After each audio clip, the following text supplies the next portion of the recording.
Islamic videos के लिए Hind Islamic channel को सब्सक्राइब करें, बेल आइकन दबाएं। अपने बच्चों की तरबियत करो।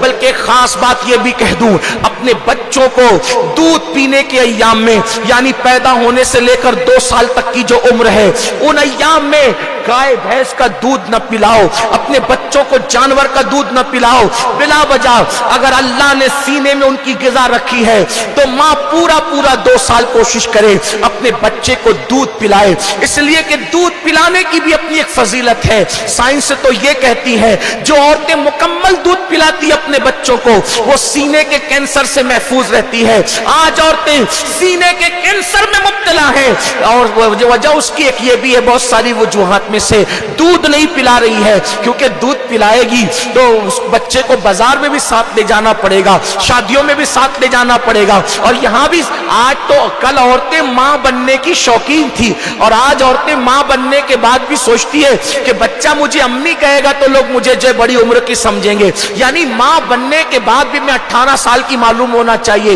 याद रखो ये जुल्म है। ऐ खातून जन्नत की कनीजो, अल्लाह के गैबदा नबी सल्लल्लाहु अलैहि वसल्लम फरमाते हैं, जब कोई माँ अपने बच्चे को दूध पिलाती है तो हर घूंट के बदले में अल्लाह उसको एक नई जान को नई जिंदगी देने का सवाब अता फरमाता है, एक जान को नई जिंदगी देने का सवाब अता फरमाता है। और जब औरत अपने बच्चे को दूध पिलाकर दूध मुकम्मल करती है तो फरिश्ता आकर उसकी पीठ ठोक करके कहता है, जा अब नए अमाल शुरू कर, क्योंकि अल्लाह ने तुझे गुनाह से ऐसे पाक कर दिया जैसे तू अभी अपनी माँ के पेट से पैदा हुई है। अल्लाह अकबर। इसलिए बच्चों को इसका उसका दूध न पीने दो। हाँ, अगर कोई बीमारी हो, वाकई कोई मजबूरी हो, दूध नहीं आता हो तो बात अलग है, लेकिन अगर अल्लाह सीने में ग़िज़ा दे रहा है तो अपना दूध पिलाओ। और दूध पिलाते वक्त कानों में ईयरफोन नहीं होना चाहिए, दूध पिलाते वक्त नजर जो है वो टीवी या सीरियल पर नहीं होना चाहिए, बल्कि जब दूध पिलाओ तो दुरूद शरीफ जबान पर हो, जब दूध पिलाओ नाते मुस्तफा जबान पर हो, जब दूध पिलाओ हो सके कि बावजू हो, कोशिश करो बावजू रहो, और बावजू नहीं रह सकती कम से कम दुरूद शरीफ पढ़ो, दुरूद शरीफ पढ़ो, नात शरीफ पढ़ो। इसके असरात आपके बच्चों पर होंगे और आपके बच्चों को पूरी जिंदगी इंशाअल्लाह उसकी बरकतें काम आएगी। मेरी बहनों, साथ ही साथ मेरी गुजारिश आपसे ये है कि बच्चों को दादा दादी का अदब बताओ, बच्चों को चचा चची का अदब बताओ, बच्चों को खाला खालू का अदब बताओ, बच्चों को एक दूसरे के साथ लड़ाई झगड़ा मत करने दो। उनके सामने, बच्चों के सामने याद रखो, हर मियाँ बीवी में झगड़ा होता है। मैं ये नहीं कहता कि झगड़ा नहीं होता, हर मियाँ बीवी में होता है झगड़ा, ये घर घर की कहानी है, हर घर की कहानी है, लेकिन अपने बच्चों के सामने न लड़ो, क्योंकि जब बच्चों के सामने माँ बाप लड़ते हैं तो बच्चे जो है वो एहसास कमतरी का शिकार हो जाते हैं, बच्चे मायूस हो जाते हैं, बच्चे डिप्रेशन में चले जाते हैं। सब्र करो, शिकवे ना करो, तुम शिकवे करोगी बच्चे और बच्चियां भी शिकवे सीखेंगे। शुक्र का ज़ौक़ पैदा करो, शुक्र का शौक पैदा करो। जानती है मेरी बहनों, ये औलिया अल्लाह इतने नेक थे, आज आकर बात वहीं आती है, सबसे बड़ा मुर्शिद का रोल अगर किसी ने अदा किया है तो वो माँ है। जानती है मेरी बहनों, आप आज बच्चे छोटी छोटी चीज पे शिकवे करते हैं, लड़ाइयां करते हैं, झगड़े करते हैं, गाली गलौज करते हैं, लेकिन हजरत महबूब इलाही फरमाते हैं, फाके करने की लज्जत तो मुझे मेरी माँ ने सिखाया। फाका किसे कहते हैं? भूखे रहना, भूखे रहना। फरमाते हैं हमारे घर में 3-3 दिन का फाका होता, लेकिन कभी शिकायत नहीं होती। क्यों शिकायत नहीं होती? कि जब हमारे घर में फाका कशी होती तो माँ ये नहीं कहती कि आज फाका है, माँ ये नहीं कहती कि आज फाका है, बल्कि जब फाका कशी की नौबत आती तो माँ कहती, बेटा आज हम अल्लाह के मेहमान हैं, आज हम अल्लाह के मेहमान हैं। तो माँ का ये जुमला इतना लजीज लगता, खाने में वो लज्जत नहीं आती जो माँ के इस खूबसूरत जुमले में लज्जत आती है कि बेटा आज हम अल्लाह के मेहमान हैं। और जब कई दिन तक घर में खाना होता तो दिल चाहता माँ ये कब कहेगी कि आज हम अल्लाह के मेहमान हैं। तो मैं अपनी अम्मी से पूछता हूँ, अम्मी ये बताओ हम अल्लाह के मेहमान कब बनेंगे, हम अल्लाह के मेहमान कब बनेंगे। ऐ खातून जन्नत की कनीजों, खुदा के लिए अगर आपने अपने बच्चों की तरबियत नहीं की, यानी उनमें अल्लाह का खौफ, नमाज की आदत, बावजू रहने की आदत, दीन मजहब और मसलक उनको नहीं सिखाया, तो जैसे आज की बूढ़ी औरतें और बूढ़े मर्द रो रहे हैं औलाद बिगड़ने की वजह से, आप भी रो सकती है। कहने वालों ने कहा, एक इबरत की बात लिखी कि एक नौजवान को चोरी की वजह से इतनी चोरी की, इतनी चोरी की, इतनी चोरी की कि चोरी करते करते वो बड़ा चोर और डाकू बन गया। तो हुकूमत ने सजा सुनाई, इसको फांसी दे दी जाए। ये इतना बड़ा चोर बन गया है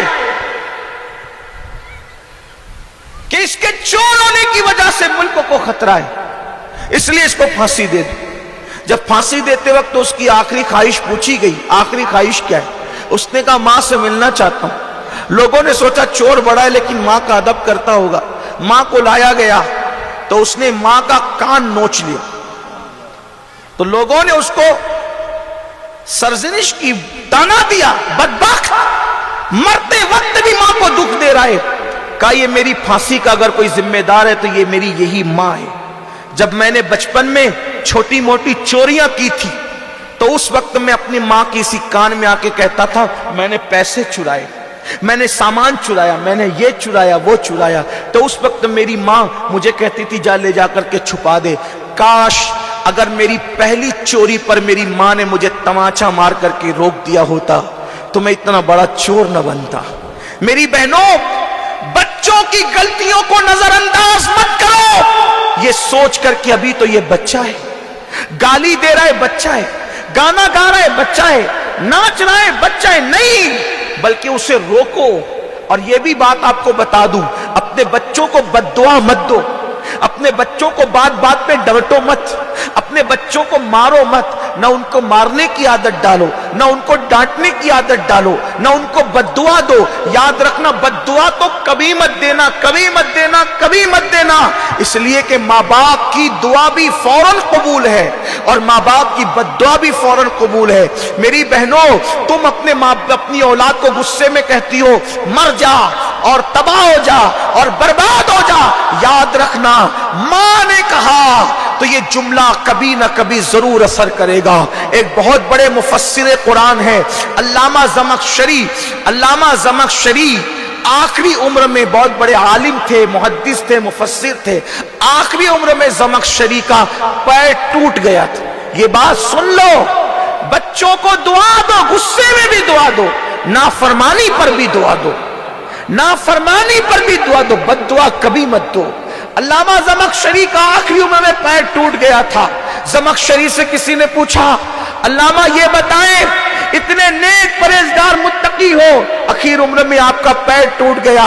फरमाते हैं मां की बद्दुआ के नतीजे, ये मेरी मां की बद्दुआ का असर है।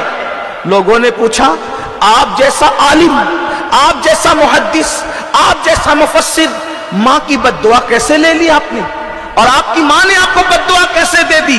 तो ज़मख़शरी कहते हैं बद्दुआ के पीछे वाक़या और बैकग्राउंड पस मंजर ये है कि एक मर्तबा मैं छोटी सी चिड़िया लाया।